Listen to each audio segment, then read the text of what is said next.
Välkommen till Swedish Dictation. Idag lyssnar vi på en långsam berättelse på A2-nivå. Berättelsen heter Pappa går till öppna förskolan. Vi följer en nybliven pappa i Sverige. Han går dit med sitt lilla barn för första gången. Han är nyfiken, men också lite nervös. Lyssna långsamt, läs texten och följ med i berättelsen. På morgonen i köket.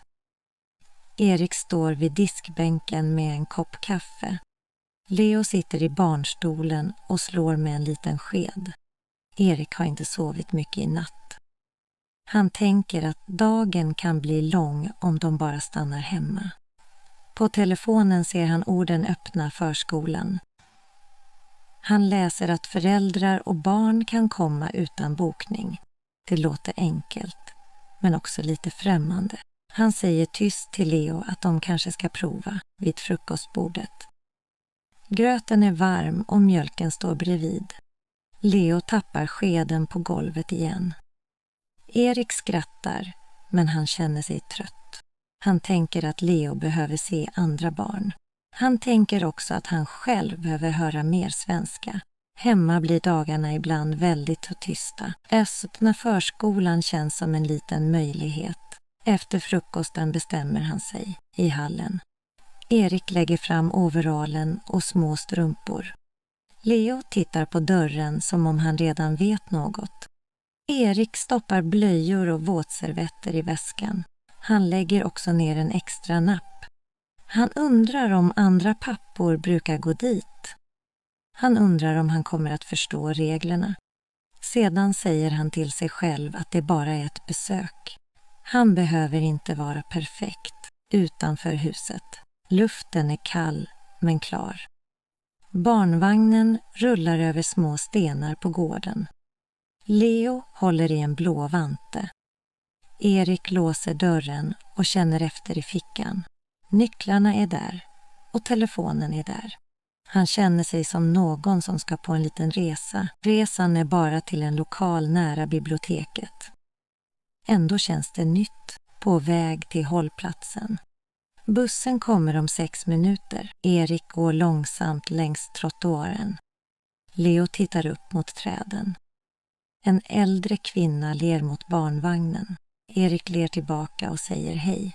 Det lilla ordet gör honom lite lugnare. Han tänker att svenska ibland börjar med just ett hej. Vid hållplatsen stannar han och väntar. På bussen. Det finns plats för barnvagnen nära mitten. Erik bromsar vagnen och håller i handtaget. Leo tittar på lamporna i taket. Bussen svänger mjukt genom området. Erik läser adressen en gång till. Han är rädd att gå av för sent. En annan förälder står bredvid med en röd vagn. De nickar mot varandra utan att säga mycket. Det känns ändå som ett litet sällskap vid familjecentralen. Byggnaden är låg och ljus. På dörren står det öppen förskola. Erik stannar utanför några sekunder. Han hör röster och barnskratt inifrån. Hjärtat slår lite snabbare. Han tänker att alla andra säkert vet hur man gör. Leo gör ett litet ljud i vagnen. Det låter nästan som kom igen pappa. Erik öppnar dörren i entrén. Det luktar kaffe och våta vinterkläder. Skor står i rader längs väggen. En pedagog kommer fram och ler. Hon säger välkommen och frågar om de är nya. Erik svarar ja, det är första gången. Rösten låter tunnare än han vill. Pedagogen visar var de kan hänga jackan. Hon säger att de bara kan ta det lugnt. De orden hjälper mycket. När skorna tas av. Erik tar av sina skor och Leos små tossor. Golvet känns varmt under strumporna. Leo sträcker händerna mot ett rum med färger. Erik ser mattor, böcker och mjuka kuddar. Det är inte som en vanlig förskola med lämning. Här stannar föräldrarna med barnen. Det gör honom tryggare. Han behöver inte lämna Leo hos någon annan. De går in tillsammans. I lekrummet. Det finns träklossar på golvet. Det finns också en liten tunnel av tyg. Leo tittar först försiktigt på allt. Sedan pekar han på en gul bil. Erik sätter sig ner bredvid honom. Han känner hur axlarna sjunker lite. Om ingen frågar varför han är där. Ingen tycker att han gör fel. Rummet verkar säga att de får vara där de första minuterna. 2 barn bygger ett högt torn. En liten flicka kryper snabbt över mattan. Leo håller bilen hårt i handen. Erik tittar på de andra föräldrarna. Någon pratar svenska, någon pratar engelska.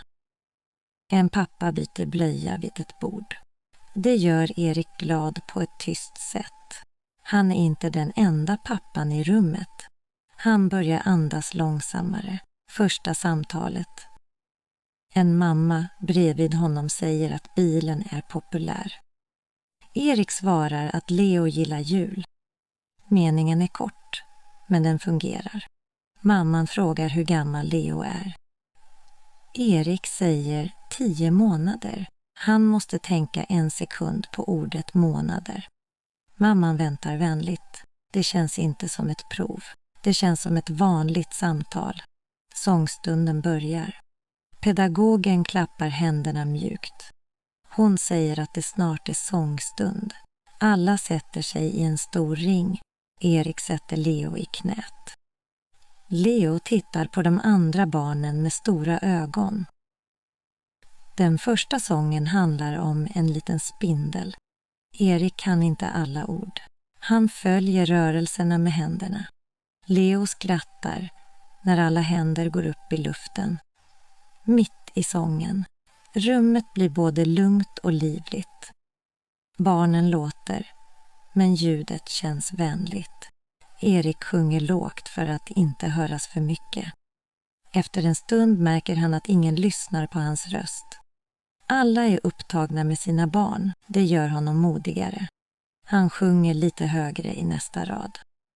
Leo vänder sig om och ler. Det räcker för Erik. Efter sångstunden. Pedagogen säger att det finns kaffe i köket. Det finns också vatten och små frukter.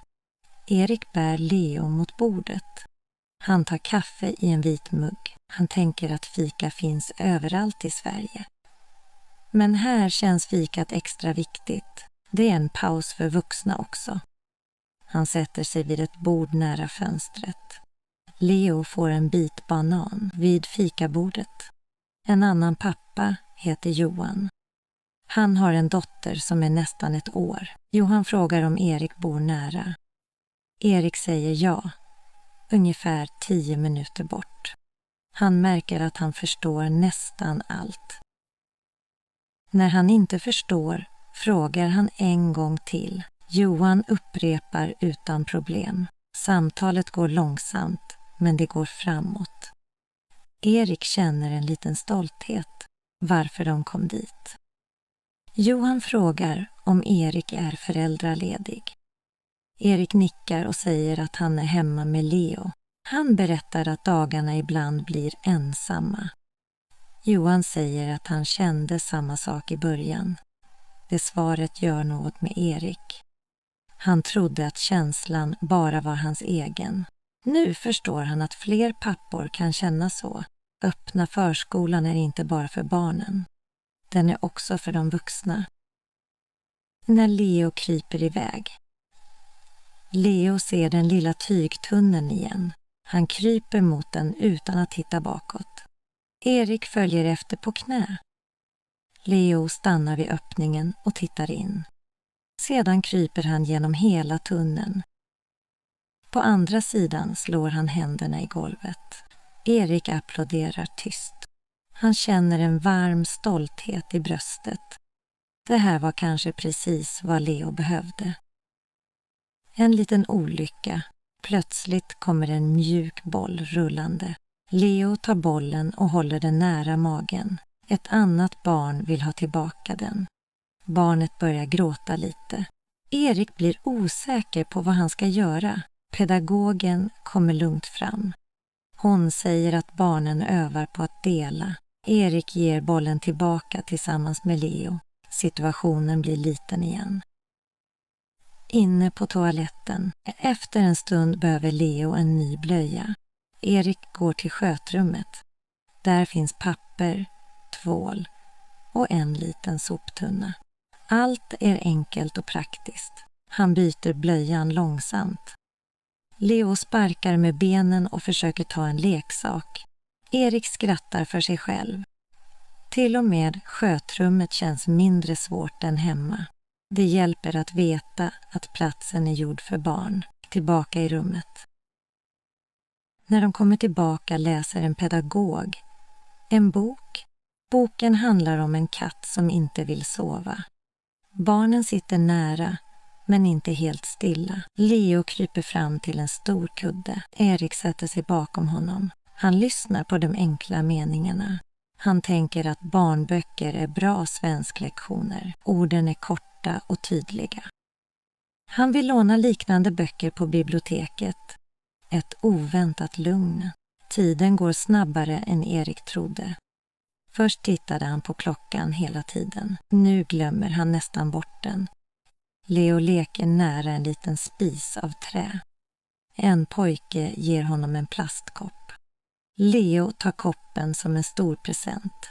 Erik känner att rummet har öppnat sig. Det är inte längre en okej plats. Det är bara en plats där barn får vara barn. En fråga om regler. Erik frågar pedagogen om man måste anmäla sig. Hon säger nej, man kan komma när det är öppet. Hon visar schemat på väggen. På tisdagar finns babygrupp. På torsdagar är det sång igen. Erik tar en bild av schemat med telefonen. Han tycker om att det är enkelt. Inga formulär behövs idag. Bara en öppen dörr. Samtalet blir lättare. Vid nästa bord pratar 2 föräldrar om sömn. Erik lyssnar först utan att säga något. Sedan berättar han att Leo vaknar ofta på natten. De andra nickar direkt. Alla har olika barn, men samma trötta ögon. Hon säger att det blir bättre. Ingen säger det som en stor lösning. Det låter bara som erfarenhet. Erik tar emot orden ändå. En svensk vana. Erik märker att ingen stressar honom. Barnen får prova, ramla och börja om. Föräldrarna sitter nära men inte överallt. Pedagogerna pratar lugnt. Det finns regler, men de är mjuka. Man hälsar, tar av skorna och hjälper till lite. Resten får växa fram. Erik tänker att det är väldigt svenskt på något sätt. Frihet med lugna ramar när Leo blir trött. Efter nästan 2 timmar gnuggar Leo ögonen. Hans rörelser blir långsammare. Erik känner igen tecknet direkt. Det är dags att gå hem snart. Han packar ner nappen och den blå vanten. Leo protesterar lite när bilen lämnas kvar. Erik säger att bilen bor här. De kan hälsa på den nästa gång. Det får Leo att titta tyst på hyllan. Att säga hej då. Erik går fram till pedagogen. Han tackar för idag. Pedagogen säger att de gärna får komma tillbaka. Hon säger att första gången ofta känns stor. Erik skrattar och säger att det stämmer. Han känner sig inte dum när han säger det. Tvärtom känns det skönt att någon förstår. Johan vinkar från fikabordet. Erik vinkar tillbaka, ut genom dörren. Kylan utanför känns frisk. Leo sitter tyst i vagnen. Hans ögon är redan halvt stängda. Erik stannar en sekund på trottoaren. Han tittar tillbaka på dörren. Samma dörr som kändes svår för 2 timmar sedan. Nu ser den bara vanlig ut. Det är märkligt hur snabbt en plats kan förändras. Man behöver ibland bara gå in. På promenaden hem. Erik väljer att gå hem istället för att ta bussen. Vägen går förbi biblioteket och en liten park. Leo somnar efter 3 minuter. Barnvagnen rullar mjukt över asfalten. Erik går långsammare än vanligt. Han vill inte skynda tillbaka till disk och tvätt. Han vill stanna lite i känslan. Dagen blev inte perfekt, men den blev bättre än han trodde. Ett meddelande. Vid parken tar Erik upp telefonen.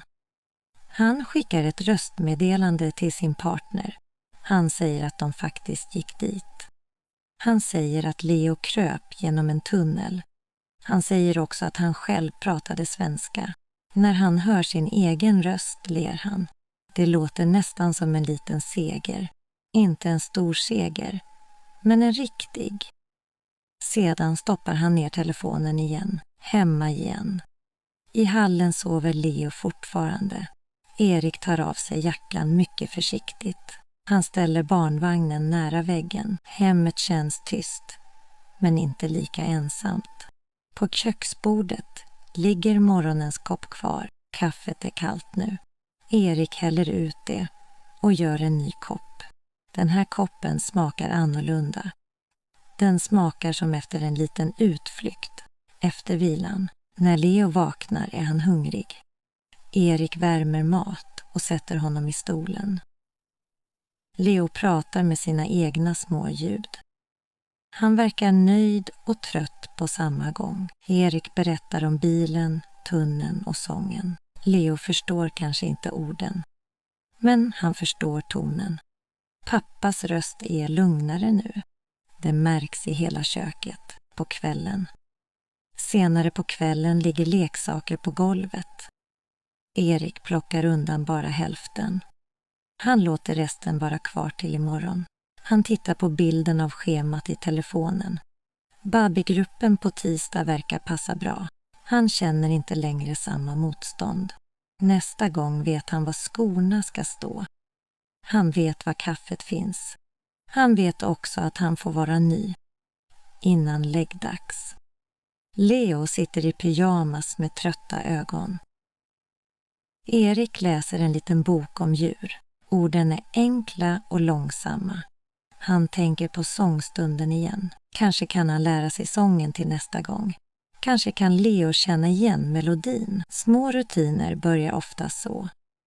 Först är de nya och konstiga. Sedan blir de en del av veckan, när huset blir tyst. Efter läggningen sätter sig Erik i soffan. Han är trött i hela kroppen, men tröttheten känns lättare än på morgonen. Han tänker på dörren, rummet och de andra föräldrarna. Han tänker på att mod ibland är mycket litet. Det kan vara att ta på barnet overallen. Det kan vara att gå in i ett rum där man inte känner någon. Det kan vara att säga att det är första gången.